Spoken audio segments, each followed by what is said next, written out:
Estimados amigos del canal ¿Por qué yo rechazo una nueva constitución? Nos encontramos para conversar sobre un tema que es continuación de uno de nuestros últimos videos, comentarios. Nueva constitución y cómo se destruye un Estado. Conversemos sobre eso.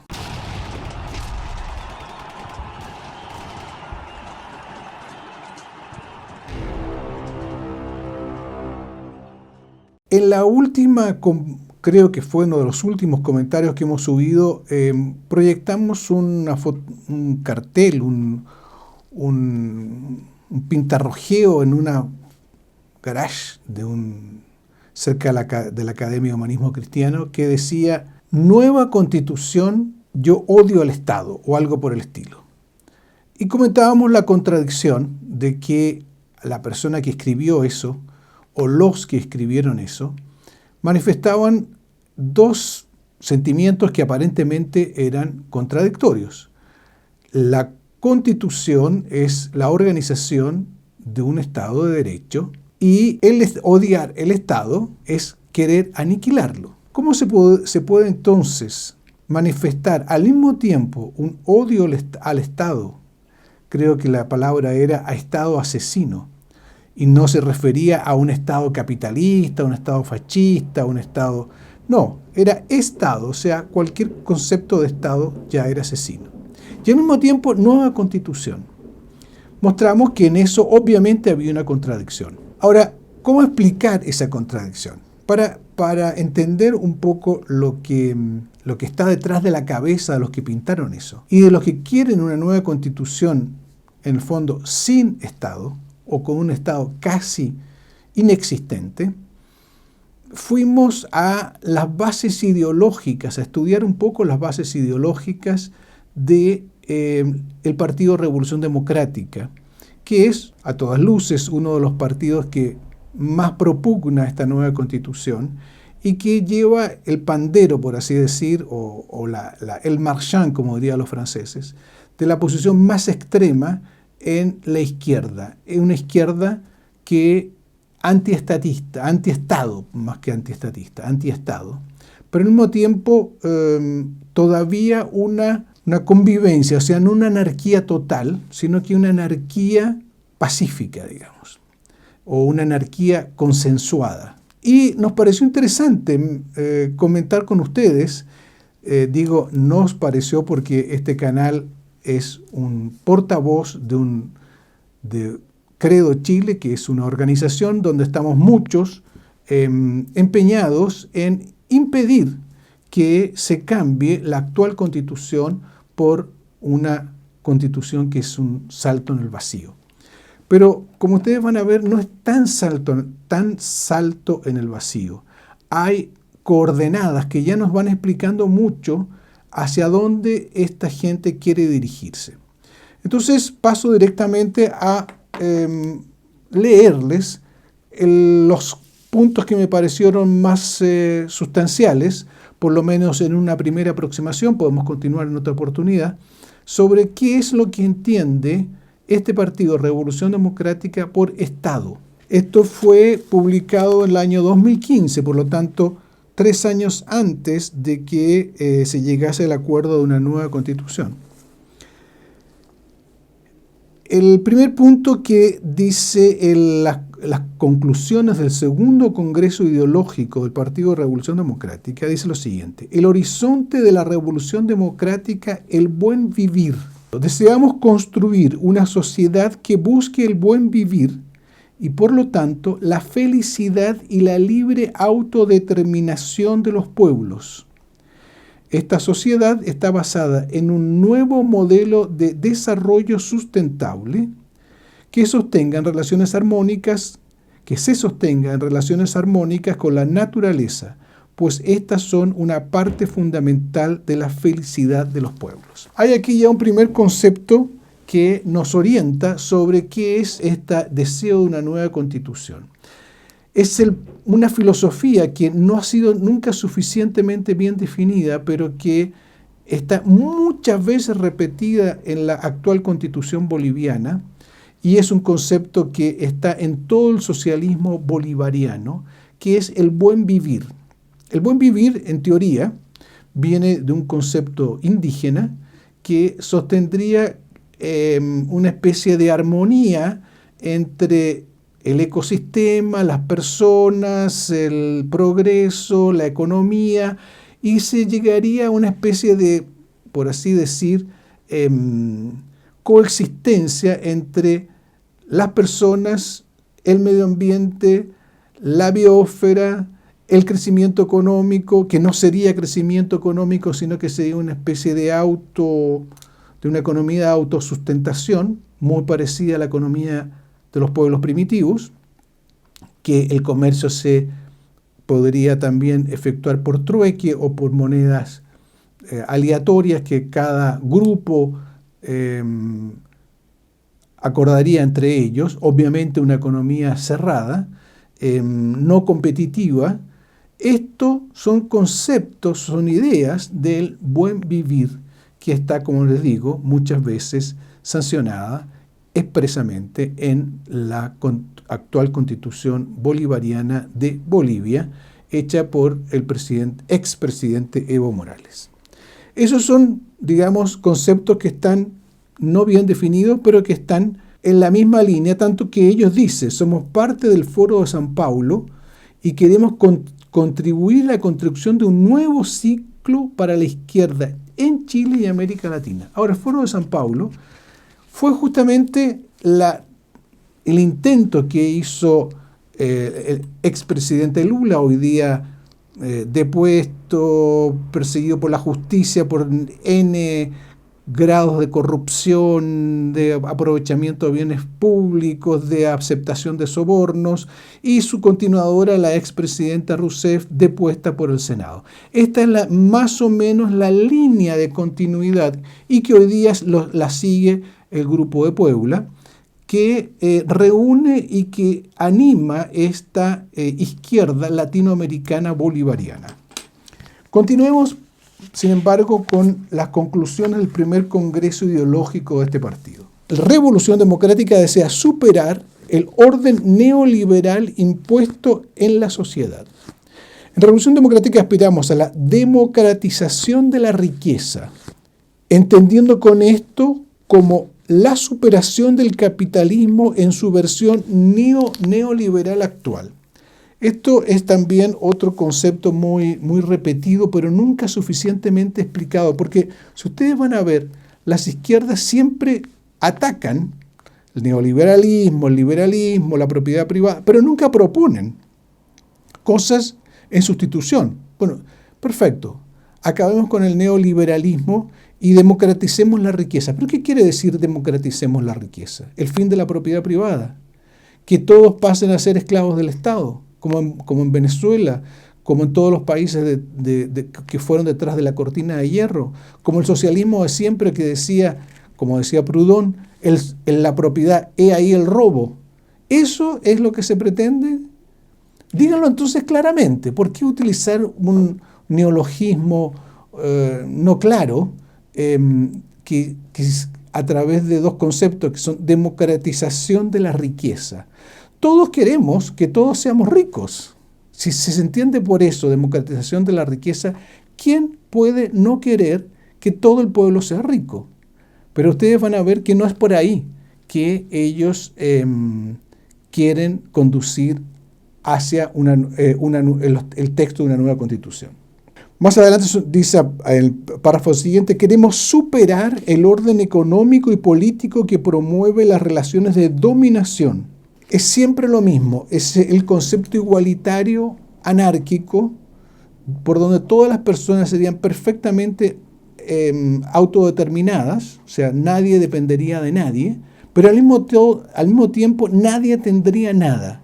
Si ustedes se quieren imaginar un tipo de sociedad así anárquica, pero al mismo tiempo una anarquía en que todos gustan, existe un consenso pro anarquía, siempre pueden remitirse a los pueblos originarios, que ellos llaman, como modelo de esa convivencia, donde nadie tiene nada, muchas veces ni siquiera las propias familias son propias.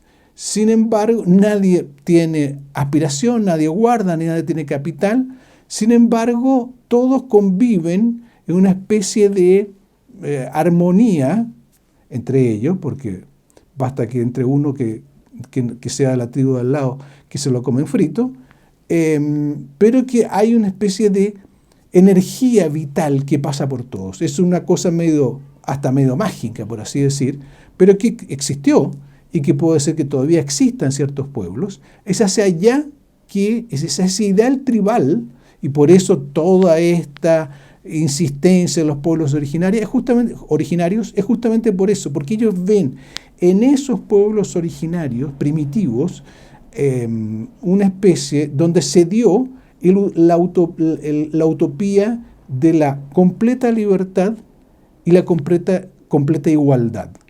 Nunca hasta ahora los socialistas consiguieron coordinar las dos cosas. Para alcanzar la igualdad, ellos tuvieron que acabar con la libertad.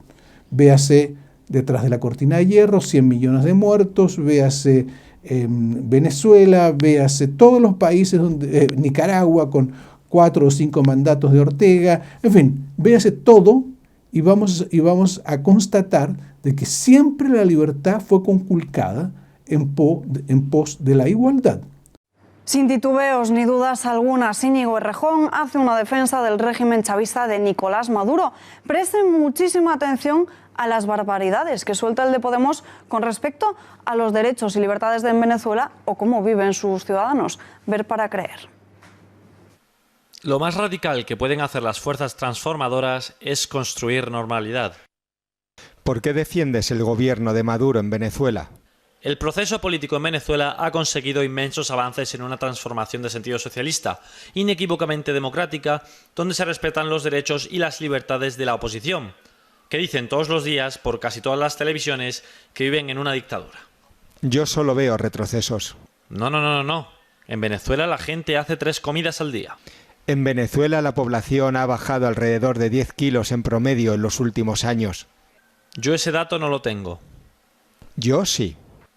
No lo he visto publicado en ningún sitio. Esta férrima defensa no nos lleva más que a pensar que en Podemos ya se quitan la careta. El régimen de Maduro es el ideario de las filas moradas. Ahora, en estos pueblos primitivos, ellos admiran que existía la igualdad, según ellos, porque vamos a ver que si se estudia a profundidad, tal igualdad no existía, pero en fin, pareciera existir una armonía entre una completa igualdad y una completa libertad. Ninguna de las dos cosas obviamente existieron porque no se puede dar eso contra la naturaleza.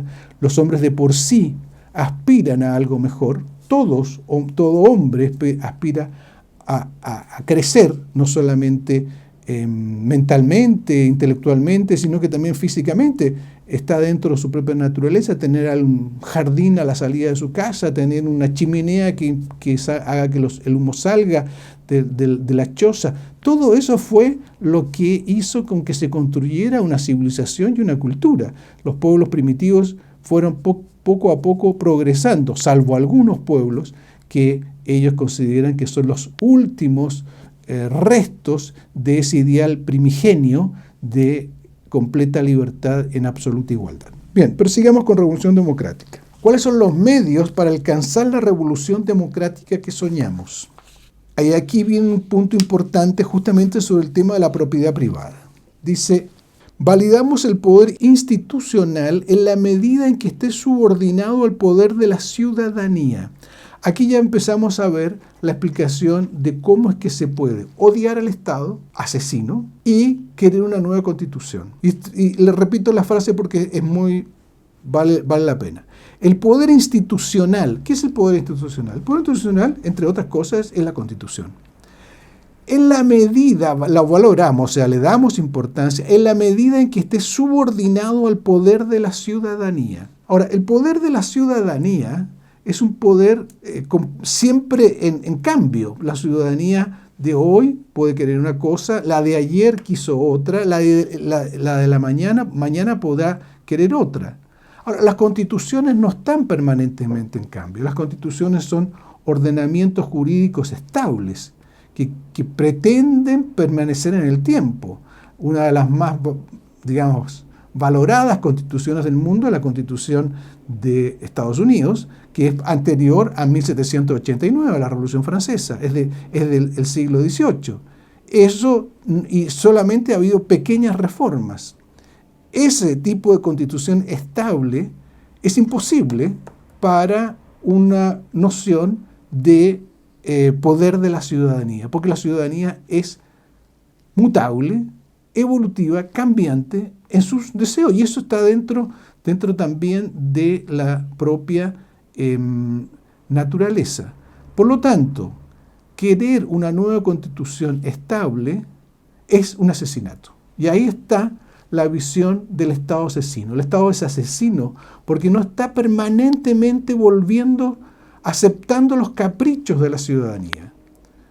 Justamente las leyes también, a su vez, son formas jurídicas que establecen normas que deben ser atendidas hoy y mañana, a partir de la promulgación de la ley.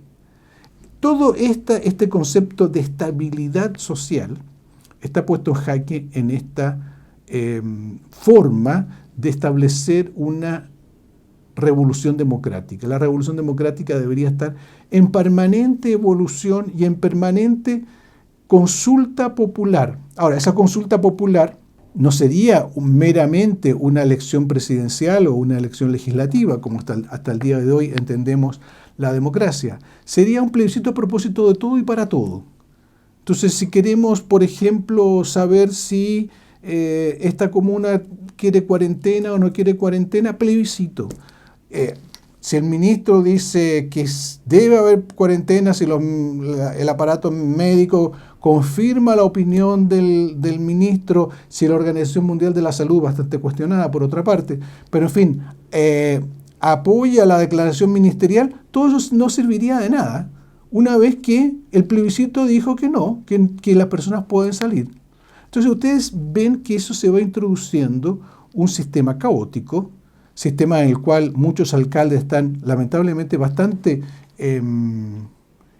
concernidos con sus actitudes permanentemente de ataque a las normas del Estado, del gobierno, que representa el Estado, para una participación ciudadana permanente que vaya haciendo cambiar al capricho de esta ciudadanía cambiante, y obviamente que esa ciudadanía organizada por Revolución Democrática y Frente Amplio y otras partidos porque los que van a participar en esto no es el hombre común de la calle, el trabajador, el hombre sensato, son las cabezas de estos partidos que, en coordinación con algunos elementos ya adoctrinados por ellos, subvierten a la gran mayoría del pueblo y se hacen pasar por el pueblo. Entonces ustedes van viendo cómo se va llegando a un estado que es anárquico, donde cualquier norma es un asesinato a la participación y donde en teoría se defiende la participación permanente de la ciudadanía, y la ciudadanía no es sino lo que siempre la izquierda entendió por el proletariado, es decir, los pobres en estado de lucha en contra de los ricos.